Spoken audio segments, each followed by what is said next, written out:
करतो. आपण पहिल्या दिवशी मी सांगितलं तसं आज काही जण नवीन पण आले, त्यामुळे परत एकदा की आपण हिरवाईकोत्सव गेली 18 वर्ष घेतो आहोत आणि स्थानिक लोकांनी देशी झाडं लावावीत याच्यासाठी एक प्रोत्साहन म्हणून आपण ही मालिका घेतो आहोत. 18वं वर्ष आहे. यावर्षी आपण डॉक्टर हेमा साने यांच्या स्मृतीनिमित्त घेतो आहोत. खरं तर वनस्पती विषयाचे अनेक लोक आहेत की ज्यांच्यामध्ये हे प्रेम आहे. आणखीन त्यांच्यामध्ये ही लागवड जी म्हणू आपण वनस्पतीची याच्यामध्ये ज्यांनी काही काम केलं त्याच्यामध्ये सानेबाईंचं नाव खूप वरच्या पातळीवर असं मी म्हणेन. आणखीन गरवारे कॉलेजला त्या मुख्यतः बॉटनी विभागात त्यांनी प्राध्यापकी केली. त्यानंतर त्याच विभागाच्या त्या प्रमुख या नात्याने निवृत्त झाल्या. आणखीन या संपूर्ण काळामध्ये त्यांनी नुसतंच फक्त शिक्षकी पेशा आणखी मुलांना शिकवणं एवढा भार न करता बाकीच्या लोकांनी सुद्धा वनस्पतींकडे सजगतेने बघावं याच्यासाठी प्रयत्न केले. आणखी मग सजगतेने बघताना जर आपण सायंटिफिकली माहिती जर द्यायला लागलो तर ज्यांचा ह्या वनस्पतीशास्त्र म्हणजे ज्याला बॉटनी म्हणतात त्याच्याशी जर संबंध नसेल तर ते त्यापासून दूर राहतात. कारण मग त्याची जी सायंटिफिक नावं आहेत किंवा मग जी वेगवेगळ्या टर्मिनॉलॉजी जी झाडं ओळखण्यासाठी वापरली जातात ती क्लिष्ट असतात. आणि अर्थातच ज्यांचा संबंध नाही त्याच्यासाठी क्लिष्ट असतात. जे त्याच्यात आवड आहे अशांसाठी ती खूप सोपी हळूहळू होत जातात. पण सामान्य लोकांना ही नीट समजावी याच्यासाठी त्यांनी अनेक पुस्तकं लिहिली, अनेक लिखाण केली. म्हणजे काय म्हणू आपण की वृत्तपत्रात लिहिलं, अनेक मासिकात लिहिलं. त्याच्यानंतर रेडिओवरनं त्यांची जी आहेत मालिका प्रसिद्ध झाल्या की याच्यातनं वनस्पतीविषयी अनेक काम केलं. पण फक्त तेवढ्यावरच त्या थांबल्या नाहीत. तर त्यांच्यामध्ये आपण म्हणू की अनेक विषयाचं कुतूहल होतं. आणखी त्यातला एक विषय होता तो म्हणजे इंडॉलॉजीचा विषय होता. आणखी मग आपल्या भारतातली जी पुरातन वास्तू आहेत किंवा त्याच्यातल्या ज्या मूर्ती आहेत आणि आपला अध्यात्म याच्याशी जोडलेलं आहे याच्याविषयीचं त्यांना खूप कुतूहल होतं आणि त्याचा खूप अभ्यास केला. या विषयाची पण त्यांनी पुस्तकं लिहिली. मग हे ध्यानात घेऊन या वर्षीच्या व्याख्यानमालेमध्ये आम्ही असा विचार केला की त्यांच्या या सर्व विषयांना आपण हात घालूया. म्हणून मग पहिल्या दिवशी सानेबाईंनी लिहिलेल्या पुस्तकांविषयी आपण बोललो. डॉक्टर मंदार दातार यांनी त्यांच्या पुस्तकातले काही निचे घेऊन त्याच्याबद्दल खूप सुंदर विवेचन केलं. त्यानंतर त्यांची साधी राहणी या विषयावर पण त्यांचं एक काय म्हणू की ॲथॉरायझेशन असल्यासारखं होतं. फार कमी लोक आहेत की जी या शहरात राहून आपल्याला साधं राहतात आणखी तसं जीवन पूर्ण आयुष्यभर जगतात. माझ्या नजरेसमोर एक सानेबाई होते, आणखी एक दिलीप कुलकर्णी आहेत की जे पुढावळ्याला जाऊन राहिलेले आहेत. आणखी ह्या विषयातले दोघं जण माझे काय म्हणू की गुरु असल्यासारखे आहेत म्हणजे साधी राहणी या विषयातले. तर त्यांचा तो एक विषय घेतला. आणखी त्यांचेच एक शिष्य डॉक्टर महेश शिंदीकर यांनी काल त्यांच्या साध्या राहणीविषयी बोलले. आज आपण या विषयातलं तिसरं व्याख्यान घेतो की ज्याच्यामध्ये आपण इंडॉलॉजी हा विषय घेणार आहोत. आणखी त्यासाठी आज आपल्याकडे राहुल देशपांडे सर आलेले आहेत. तर त्यांचा परिचय करून द्यायच्या आधी की सगळ्यांना नवीन यायला आलेल्यांना एक छोटंसं एक 2 मिनिटाची छोटीशी क्लिप आहे. आमची जीविदा संस्था काय करते असं एक सांगणारी क्लिप आहे. तर ती आपण बघूया की मग आजच्या विषयाकडे बघूया. फार वेळ मी तुमचा घेणार नाही.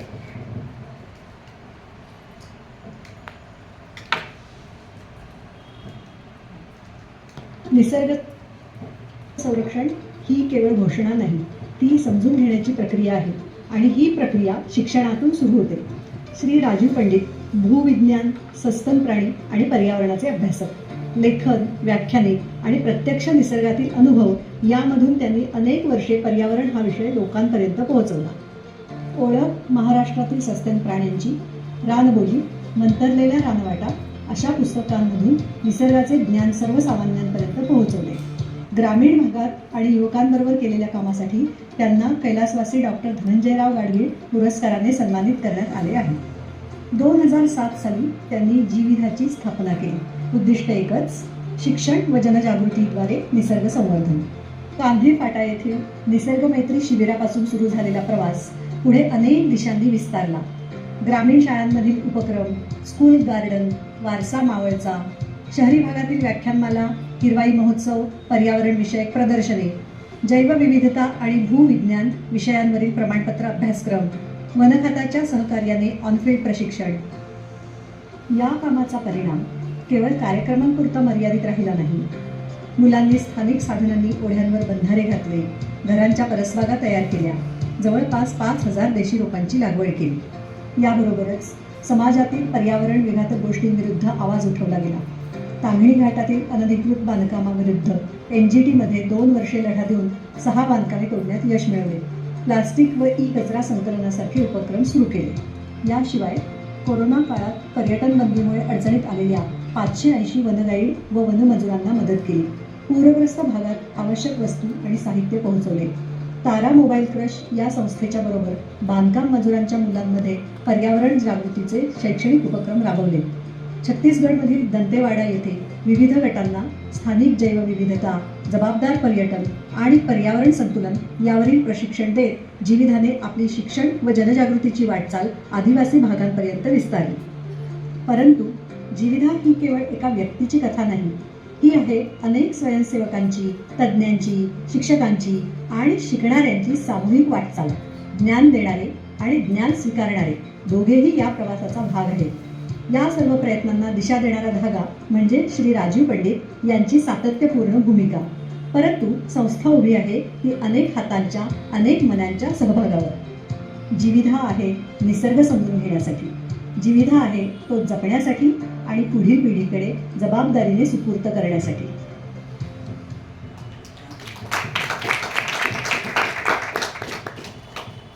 थँक्यू. जीविदा नाव हे मराठी आहे, कशाचाही शॉर्ट फॉर्म नाही आहे. म्हणजे जैवविविधता अशा अर्थेने पॉईंट केलेला आहे की अनेक तज्ज्ञांकडनं, त्यानंतर संस्कृतच्या याच्याकडनं तो बरोबर आहे का याच्याविषयी करून घेतलेला आहे. त्यामुळे त्यातला जी हा दुसरा आहे, हिंदी पहिला आहे. तर एक हवा. मी डॉक्टर राहुल देशपांडे सरांना विनंती करतो की त्यांनी स्टेजवर यावं. आपण आजच्या कार्यक्रमाकडे बोलूया. त्याची ओळख करून द्यायची झाली ना, तर खरं खूप अवघड काम आहे. की त्यांनी मला इतकं ते काम केलेलं आहे त्यांनी की त्याचं सांगायचं झालं तर तोच एक कार्यक्रम होईल. तरी मी त्यातलं थोड्याशा गोष्टी सांगतो की ज्यातनं आपल्या आजच्या कार्यक्रमाच्या विषयीचं आपल्याला थोडंसं हे होईल. ते म्हणजे आजचा विषय आपल्या सगळ्यांना माहिती आहे की देऊळ या विषयावरती बोलणार आहे आणि जाऊ देऊया देवाची या गावा असा या आपला आजच्या व्याख्यानाचा विषय आहे की त्यातनं आपण देवळाचे आपली काय भूमिका होती देऊळ करताना, त्याच्यातलं मूर्तिकला आणखी या इतर सर्व गोष्टींबद्दल बोलणार आहेत. पण ते व्यवसायाने डॉक्टर आहेत, खूप खूप वेगळा विषय त्यांचा. आणखीन त्यांचे त्या विषयातले 72 रिसर्च पेपर प्रकाशित झालेले आहेत आजपर्यंत. त्यानंतर त्यांनी MA इंडॉलॉजी केला आणि त्या विषयातले पण 21 शोध निबंध प्रकाशित झालेले आहेत. त्यामुळे त्यांचं एक दोन्ही विषयातलं अतिशय प्रचंड काम आहे. त्यानंतर ते कवी आहेत. आणखी त्यांचं हाक, रेमाना आणि आनंदीचा राजा हे 3 काव्यसंग्रह आतापर्यंत प्रकाशित झालेले आहेत.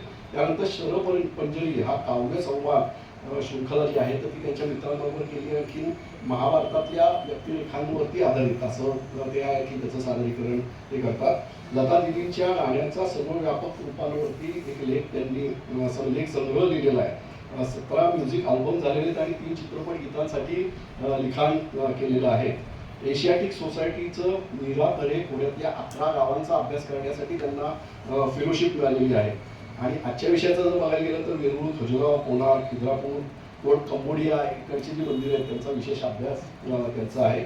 अनेक दिवाळी अंक आणि साप्ताहिकातनं त्यांनी लिखाण केलेलं आहे की ज्याच्यामध्ये भारतीय संस्कृती, स्थापत्य, मूर्ती याविषयीचं ललित लिखाण केलं. म्हणजे परत एकदा मी साईबाईंच्याबद्दल जसं सांगत होतो तसं हे सामान्य लोकांना कळण्यासाठी या प्रकारचं लिखाण केलेलं आहे. याशिवाय काही पुस्तकं पण त्यांनी लिहिलेली आहेत. त्यांचं समवेदना नावाचं एक यूट्यूब चॅनल आहे आणि त्याच्यामधलं ते विविध गाणी, कविता, व्याख्यानं वगैरे या सर्व गोष्टी अपलोड होत असतात. तर त्यांना तुम्ही फॉलो करा. अनेक पुरस्कारांनी सरांना सन्मानित केलेलं आहे. तर आपण असं एक बहुआयामी व्यक्तिमत्व आज आपल्याला लाभलेलं आहे. त्याच्याकडनं आपण देऊळ हा विषय समजून घेऊया. मी आता सरांकडे पुढची सूत्र सोडतो.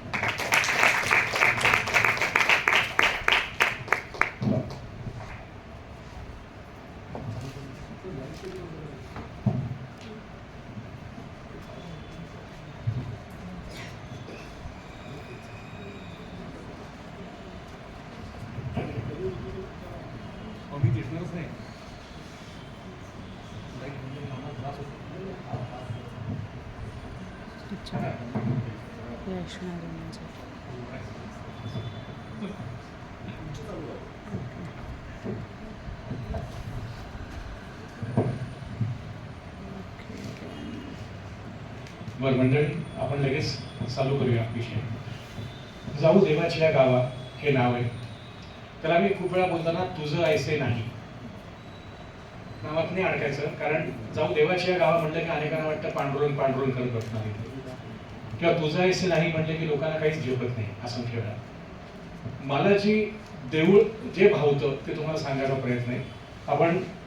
माझा असा प्लॅन असतो की साधारण की किती वेळ बोलता येतं. आता ज्यांनी दुर्दैवाने वसंत व्याख्यान मालेत पाहिले, पडदा पडेपर्यंत बोलता येतं.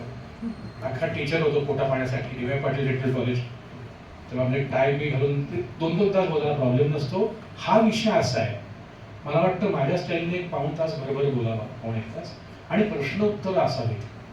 कारण तो एकुलता एक दुर्दैव आहे, देऊळ किंवा देव आम्हाला धड माहितीच नाही आहे.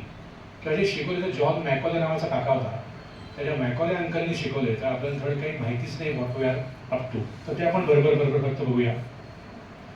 कुठलंही चालू करताना या विषयाचा कार्यक्रम तुमच्या डावीकडे आहेत ते डॉक्टर देगलूरकर सर आहेत, गोपम देगलूरकर.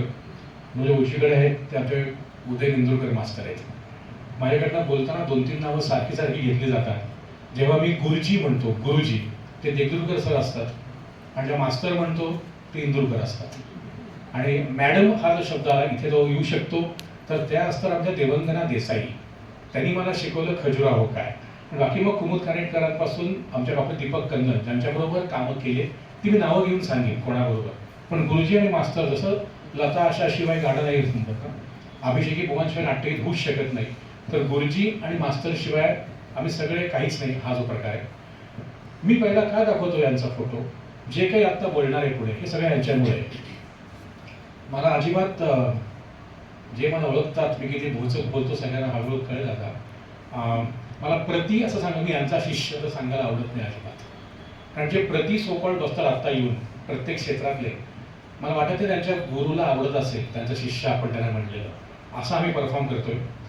पण हे मी जे फॉलो केलंय, गदिमांची 2 वाक्य सांगून मी चालू करतो.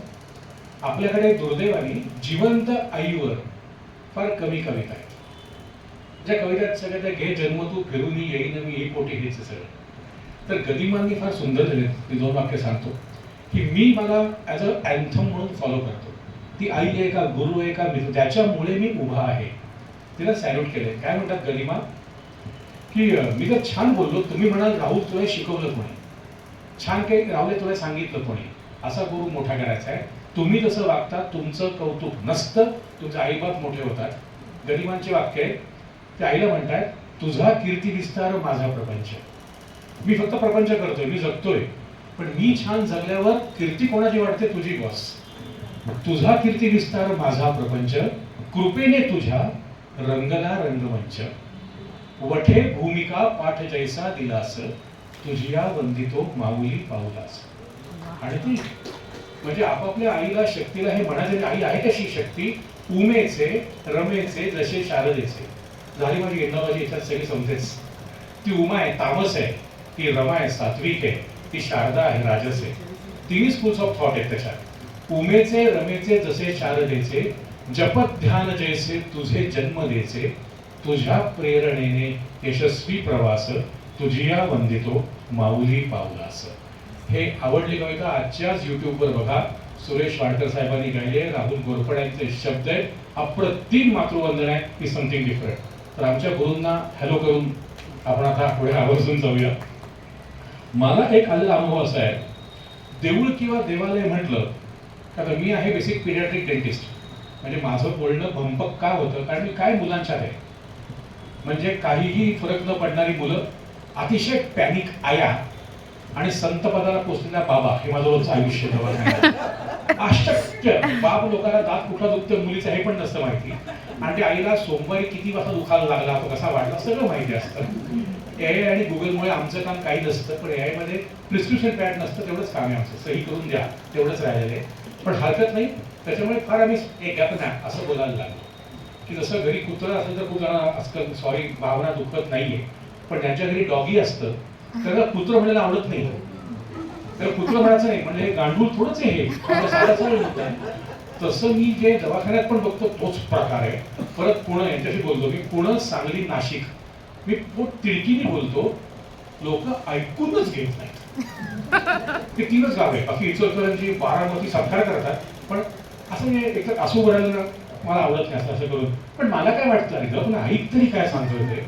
आणि आता जे बोलेन पुढचं, हसणं सोडून ज्या हसवणं पण ऑथेंटिक असेल. मी ज्या देऊळ म्हणतो, ज्येष्ठ नागरिक हे अख्खा पटवर्धन भाग आहे. जन्म Laxmi road Pune 30,000 proud to be जुनं वाडा दत्त मंदिरातला मी. तर सांगायचा हेतू असा, मी जेव्हा काही बोलतो तर ज्येष्ठ ऐकत नाहीत अनेक वेळा.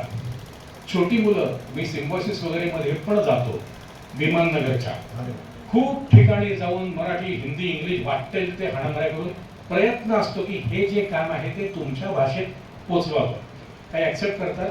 मी म्हणलं की it's all about the symbols. Hinduism किंवा मी हिंदुइझम शब्द वापरतो देवळांसाठी, आता जे मी बोलणार आहे, इट्स ऑल अबाउट सिम्बॉल्स. की फक्त रूपकांचं जग आहे. We don't believe. हे ज्येष्ठ म्हणतात आणि छोटे तर हे काका आवडत नाही बरं का. माझं उलटं म्हणणं आहे, आत्ताचे ज्येष्ठ ज्यांना मी काकू म्हणू शकतो असे आणि जे मला काका म्हणतात असे, त्या दोन्ही जनरेशनला सिम्बॉल्स कळतात. सिम्बॉल्स माझ्या जनरेशनला कळत नाही चायला. हे पण नाही आलं, ते पण नाही आलं.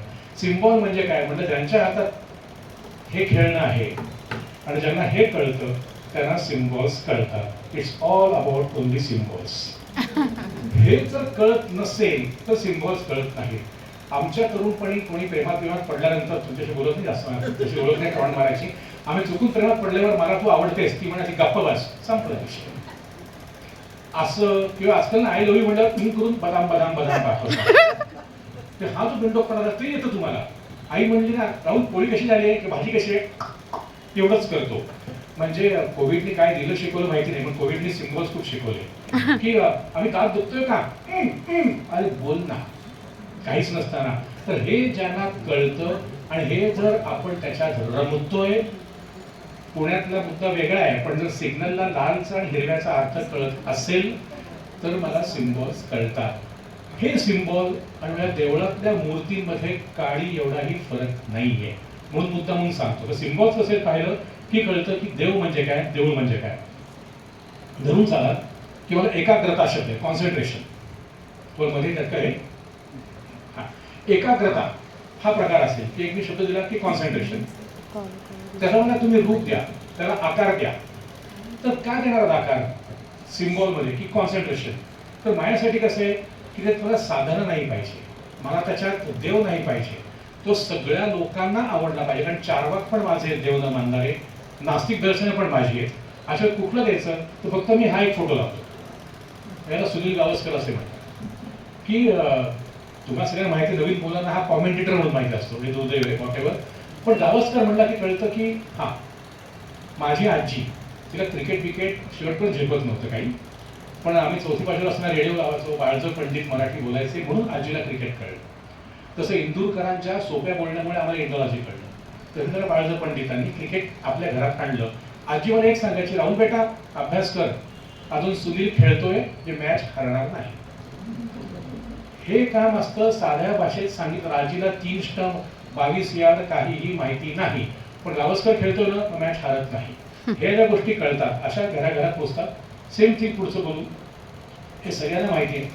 तो राज आहे, ती नरगिस आहे, बरसात सिनेमा आहे, तुमच्या आमच्यात असणारं ते सिम्बॉल आहे. हा अप्रतिम पिक्चर चाललाय, आरके स्टुडिओ तयार झाला राज कपूरचा, आणि त्याला कळलं की एक ती हिरो येते, हाताला अशी मधून मस्त होऊन पडते, एखादा मेंडोलियन आहे, अरे क्या बात आहे, लोकांना आवडलंय का. मग तो हाच क्षण फ्रीज करतो. तसं माझ्या वेरूळमध्ये, आपल्या खजुराहोमध्ये इमोशन्स कशी फ्रीज केलेत बघा, प्लास्टिक आर्टमध्ये फ्रीज केले जातात आणि हा क्षण त्याने आयुष्यभर जपून ठेवला आणि त्याचा आरके बॅनर झाला. तर हे जेव्हा आरके बॅनर होतं, तो मूर्ती म्हणजे राज नाहीये, ती नरगिस नाही, मेंडोलियन नाहीये, पण तेव्हाचा तो क्षण त्यांनी जगलेला आहे, तो तसा तसा ठेवणं आणि प्रत्येक ठिकाणी मिळवणं, त्याला म्हणतात मूर्ती, शिल्प, बिंब किंवा आरचा, वॉटर नेम यू फॉलो. आणि हे सिम्बॉल कळले की पुढे जगणं सोपी होतं. हा अतिशय मोठा मुद्दा आहे. देवळात जायसाठी देव म्हणजे काय याच्यावर देवकृपेने माझे काही रिसर्च पेपर्स आहेत. मी प्रचंड देव मानणारा कर्मठ म्हणता येईल इतका जुन्या विचारसरणीचा आहे. नरसोबाची वाडी, जुळवणी महाराज आणि आळंदी त्याच्याशिवाय मी जगूच शकत नाही आणि प्राऊडली ते सांगतो. विशेष नाही त्याच्यामध्ये काही. पण देव म्हणजे काय तर एनर्जी, व्हायब्रेशन्स आणि फ्रिक्वेन्सी, त्या 3 गोष्टींना आपण देव म्हटलंय. ते अगदी प्युअर फिजिक्स सांगतोय. प्रचंड मोठी ऊर्जा आहे, फ्रिक्वेन्सी आहे आणि डेफिनेटली व्हायब्रेशन्स आहे. हा डिटेलमध्ये अभ्यास खूप खूप खूप पुढे जातो. जसं मी म्हटलं पूर्वी पुणे स्टेशन लावायचा, रेडिओ होता आमच्याकडे, ठाप ठाप मारून रेडिओ. 800 लावले की अरुणदाते गायचे पुणे स्टेशनवर. मुंबई लावली की लता मंगेशकर गायच्या आणि विविध भारतीवर किशोर कुमार गायचा. पण just because I worship Lata दिदी म्हणून त्यांचं गाणं ऐकताना इथे अरुणदात्यांचा आणि किशोरदांचा आवाज नाही असं नाहीये. माझी व्हायब्रेशन माझी फ्रिक्वेन्सी त्याला मॅच होते, तेच मला ऐकू येणार आहे. That simple. तर एनर्जी व्हायब्रेशन फ्रिक्वेन्सी शिवाय देव हा प्रकारच नाहीये. मग तो आकार का दिला? मला वाटतं ना, मी छान बोलल्यावरती सानेबाईंनी सांगावं, राहुल छान बोलला सर, तू हा चहा घ्या. छान वाटतं. मी रडतोय, हरलोल्यानंतर कोणी डोळे पुसावे, कोणी कौतुक करावं हे वाटतं. हा लॅपटॉप पण देवे, मोबाईल पण देवे, पण हा लॅपटॉप मला गालगुचं घेऊ शकत नाही. मला माझ्या इंद्रियांचं कौतुक करून घ्यायला आवडतं ना. जे लोक म्हणतात मला आवडत नाही, भंपक आहेत ते, खोटारडे आहेत ते. सगळ्यांना आवडतं कौतुक करून घ्यायला, फक्त आपण ते ऍक्सेप्ट नाही करत. म्हणून मी त्या ऊर्जेला आकार दिला बाईचा किंवा बुवाचा. आता मुद्दा असा असतो, समजा तुझं नाव काय मित्र? ऋषिकेश. आता ऋषिकेशनी हातात चाकू घेतो, रोजचं उदाहरण चाकू घेतलाय पोरांनी, त्यांना मारायला लागला, कचा कचा कचा मारतोय. काय तुमचा माणूस आहे. हे वर्णन काय करतील? फुल जाणता राजा साहेबची पात्र लफलफीत पात्र चालतोय, हाणतोय मला. बिचारे फॅमिली फ्रेंड आहे, तुम्ही आहात ते म्हणून राहू दादा रक्त आलं का? रक्त कधी येईल? चाकूला धार असेल तर रक्त येईल. आता मराठी ग्रामरमध्ये हे करून पुढे जाऊ तर कळेल. मराठी व्याकरणात धार ही ती आहे, स्त्रीलिंगी आहे, आणि चाकू हा तो आहे, पुल्लिंग. म्हणून लोकांना कळावं म्हणून मी धारेला चाकूची बायको करून टाकली. शिवाची पार्वती ही बायको नसते यार, ती शक्ती आहे. आता स्मरणशक्ती आणि वैखरी ही माझी बायको आहे. आता जर ऋषिकेशने माझ्या बायकोला फोन केला, अगो अश्विनीताई राहुलला इथे 2 बायका भेटल्या, आयुष्यातलं उठली जाणकार, तर लक्षात ठेवा देव आणि देवीचा अर्थ काय आहे. पण चाकूला धार नसेल तर फंक्शनच नाहीये, आणि नुसत्या धारेला चाकू नसेल तर अस्तित्वच नाहीये. तर चाकू आणि धार एकत्रच पाहिजे. त्याला आपले माऊली काय म्हणतात? अमृतानुभव पहिला अध्याय, शिवशक्ती समावेशन. ते एक असल्याशिवाय. आणि मग हे लक्षात ठेवा, मी माझ्या गीत रामायणात रामरामेतीमध्ये रडत रडत बोलतो, जेव्हा रामाची सीता हरवते ते तडफडाट होणं स्वाभाविक आहे. त्याचा ती बायको नाही. उद्या मला कळलं राहुल माझं बोलणंच जात आहे, मी आत्महत्याच करून जाऊन आहे. मी मला हातपाय नसताना बघू शकतो, पण हे नसताना बघूच शकत नाही. हा अर्थ कळला तर देव आणि देवी कळेल, मग व्हायब्रेशन वगैरे गोष्टी कळतील. भरकन पुढे जाऊ. आणि या सगळ्या व्हायब्रेशन्सना सामावून घेणारं डिझाईन म्हणजे काय? तर देवालय. तर तुम्ही संस्कृतवाले आहात, अजून संस्कृतमध्ये खूप जण असतील ते कोविद वगैरे. देवस्य और देवानाम आलय, ग्रॅमॅटिकली परफेक्ट. एका देवाचे किंवा अनेक देवांचे घर म्हणजे देवालय. तर ॲब्सोल्युटली फाईन. आता हे सगळं जे आहे त्याला जे आपण देवालय म्हणतो, अर्थ समजून घेऊ की हे जे देवालय मंदिर. तुम्हाला राहील विचारतो की मंदिर म्हटलं, शब्द आला मंदिर, तुमच्या काय काय डोळ्यात येतं, डोक्यात काय काय येतं? देऊळ म्हटलं, मंदिर म्हटलं, सर बोल. माझ्या मनात बसून माझ्या मनात एक असं छान ठिकाण जिथे गेल्यावर मला खूप छान वाटेल, खूप प्रसन्न वाटेल असं ठिकाण माझ्या मनामध्ये शोधिंगा. Very good. हिला शांत ठिकाण आवडते वाटतं. अजून कोण वाटतं? देऊळ म्हणजे काय काय दिसतं? घंटा, कळस. एक लक्षात ठेव, मी असं विचारतो कारण आपण त्या अँगल देवाकडे बघतोय. इंदोमध्ये तो प्रकार आहे की 13 राजांना दिलकार म्हणून हे म्हणलं, मला शैलेंद्रच दिसणार आहेत शब्द, लता देखील दिसणार आहेत, मला नूतन दिसणारच नाहीये. तर way you look at it हा तुमचा देव असतो. मला इतकं सांगितलंय अनेकांनी, म्हणजे कोणी चप्पल स्टँड सांगितला, कोणी नवस सांगितला होता, कोणी रिक्षा स्टँड पण सांगितला होता, कोणी चप्पल चोर पण सांगितलं होते. हे पोरांमध्ये सगळ्यांमध्ये मी इतकं फिरतो. पण हे सगळं म्हणजे देव आहे, पण एकटं म्हणजे देव नाही. हा जो प्रकार येतो, this is the way we keep looking at that देवालय किंवा देऊळ. हा जो प्रकार आहे इज समथिंग डिफरंट. म्हणजे एखाद्या मला नवस एवढंच सांगितलं, काही म्हणजे प्रदक्षिणा एवढंच सांगितलं, एकदा म्हणलं मूर्ती क्या बात इज समथिंग डिफरंट. एकाने सांगितलं आईचा आग्रह, ते पण पटलं होतं. आई म्हणते चल जाऊन आलो, हरकत नाही. हा मुद्दा आता बघा, आपण देवळात जाऊन दर्शन कसं घेतो, हा लय भारी मुद्दा आहे. देऊळ ऋषिकेश आहे. हा ऋषिकेश पर्यास होतो जाणार. ढाण घंटा, परत ढाण घंटा, मी घंटा, मग बायको घंटा, मग मुलगा घंटा, ठाण ठाण ठाण असं जायचं. आणि हा तर इतकं बिंदूक पण आहे ना, पूर्वी असं करायचं असं असं मला वाटलं तर गृहिणी मला स्कूल ऑफ थॉट काय अनाहत चक्र, पृथ्वी चक्र, मग मोबाईल असतो लाख रुपयाचा, तो पडू शकतो, असे करतात चक्रांसारखे. असं असं यायचं, परत घंटा प्रदक्षिणा धाड धाड धाड धाड, प्रदक्षिणा घेताना असा असतो फुल, ते गाडी काढ गाडी काढ गाडी काढ असं येतो आपण असंच दर्शन घेतो. सर तुमच्याकडे मी आलो कोणाकडे बायका पोरांना घेऊन, एकदा बेल वाजवली ऋषिकेशा, टांग, ते आईला छान बेल आहे, टांग, मुलगा कशासाठी? बेल म्हणजे काय? पृथ्वी आप तेज वायू आकाश. पृथ्वी बोलते कशातनं? गंधातून, तन्मात्रा म्हणतो. आप पाणी बोलतं कशातून? चवीतून, तन्मात्रा म्हणतो आपण त्याला. तेज रूपातून, वायू स्पर्शातनं, आणि अवकाश शब्दातनं. मी तुझ्या अवकाशात येतोय, ही घे तन्मात्रा, ढण करावं, तो आज असावा. एकाने वाजवलं ना घंटा, 10 लोकांनी बेल वाजून दार कशाला उघडलं? हा पोरगा उघडणारच नाही म्हणून, हा जो प्रकार येतो अर्थच माहिती नाही. मग पळत पळत पळत पळत जाणे असतं आपलं. हा तर नमस्कार मला खरंच झेपलेलं नाही कुठल्या ह्याच्यात. म्हणजे मी गमतीला एक जण म्हटलं तर योगात असतात, म्हणजे अष्टांग माहिती, हा तर अष्टांग योग वाटतो कुठला तरी. पण हे लक्षात ठेवता, दर्शन, आणि माझं तर मी कोट करतोय समरांगण सूत्रधार आणि विष्णू धर्मोत्तर पुराण, मला वाटतं म्हणून बोलत नाही. आपल्या देवळाच्या डिझाईनमध्ये आपल्या मॅन्युअल्स ही आहेत, विष्णू धर्मोत्तर आणि समारांगण सूत्रधार धर्मग्रंथ म्हणून आता मॅन्युअल्स आहेत क्लिअर. त्या स्पष्ट दिलंय, आधी प्रदक्षिणा घालायची, देवळात जायचं नाहीये, आधी प्रदक्षिणा घालायची. ती जी शिल्प आहेत की नाही, त्याची भाषा यार तुम्ही काय बोलतात मूर्ती समजून घ्यायचं, मग उभं राहायचं समोर, मग यू डिसाईड की मी आत जायला लायक आहे का, असेल देन यू गो इनसाइड. आपण बरोबर उलट करतो. ते लक्षात ठेवताना प्रदक्षिणा पहिली आणि मग आत जाणे. मग लक्षात ठेवणे आवर्जून उदाहरण सांगतो. असं का? हे छान एक वाव फॅक्टर मधलं आहे. देऊळ म्हणजे काय बघण्यासाठी हा एक ऍक्सेस, खाली पृथ्वीमध्ये आकाशावरती स्वर्ग आहे, हा उंच ऍक्सेस आहे. आपल्या लोकांनी देवळाचं डिझाईन काय केलंय की तुम्हाला या जन्मात स्वर्गात जाऊन परत यायचंय, गाभाऱ्यात जाऊन परत भेटायचंय. तरी कसं केलं? हा जो उभा ऍक्सिस आहे हा आपल्या लोकांनी आडवा टाकला.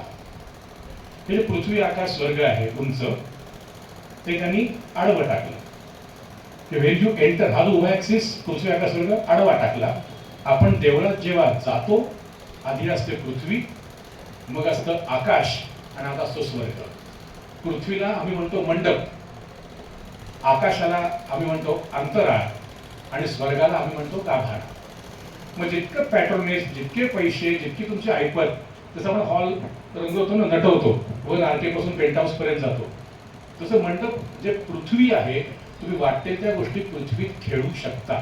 मग रंगमंडप, नटमंडप, महामंडप, मुखमंडप, अर्धमंडप, कीप डेकोरेटिंग दॅट, तो इश्यूच नाही. अंतराळ फक्त एम्प्टी असतं, कारण आकाश आहे, आणि आत असतो स्वर्ग. आता लक्षात ठेवा, गाभारा जो आहे ना, तरी आलंय मनात विचार की गाभारा का म्हणलंय, गर्भगृह म्हणजे काय. पुढे दाखवीन साईड, बेटीला ब्युमर माझ्या मॅडम आहेत, आणि परत सांगेन, प्राऊडली सांगेन, थोडं वाईट पण वाटतं म्हणजे ॲब्सोल्युटली फाईन.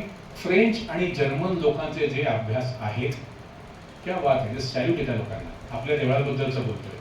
तर मॅडमचं म्हणणं आहे की visiting a Hindu temple in going बॅकवर्ड्स in your on mamma's womb, स्वतःच्या आईच्या गर्भाशयात जाणे म्हणजे हिंदू टेम्पलची व्हिजिट. मग उत्तर कळतात. गर्भगृह, आत जायचे, कुठे जायचे? आईच्या गर्भाशयात. आईला कुशीत ठीक आहे, मांडी पण ठीक आहे, आईच्या गर्भाशयात. आता समजून घ्या कशी फिलॉसॉफी आणि डिझाईन एकत्र आहे. आईच्या गर्भाशयात जाताना मी आकार घेऊन जाऊ शकत नाही ना. ज्यांना कोणाला आठवण असे पहिल्या ट्राईम्सवर आठवलं असेल, पोटात बाळ असतानाचा, मोरीहून बारीक पिल्लू असतं ते आत, आकार नसणारं असतं पिल्लू ते. मग आकार सोडायचे असले तर फिलॉसॉफी काय म्हणते? आकाराबरोबर काय येतं? विकार येतात. मग विकार सोडा, विकार सोडा, विकार सोडा. ती आरशात बघते, बघू नका. फुल घेऊन उभे, गंधात अडकू नका, असा प्रकार आहे प्रदक्षिणा पथावर.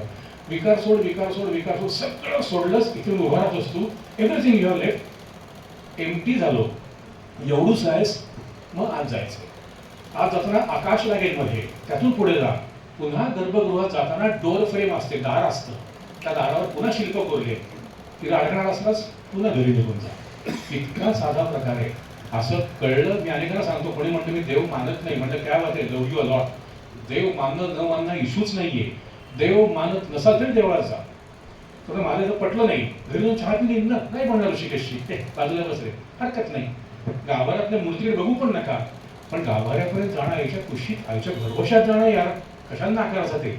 फक्त ते मॅन्युअल शुड बी फॉलोड. हा जो प्रकार कळला आणि मग ते मंडप म्हणजे काय, अंतराळ आणि गाभारा हे खूप सुंदर देऊळ आहे. सिन्नरला ऐश्वरेश्वर मंदिर आहे. आपण फक्त गोंदेश्वर बघून येतो.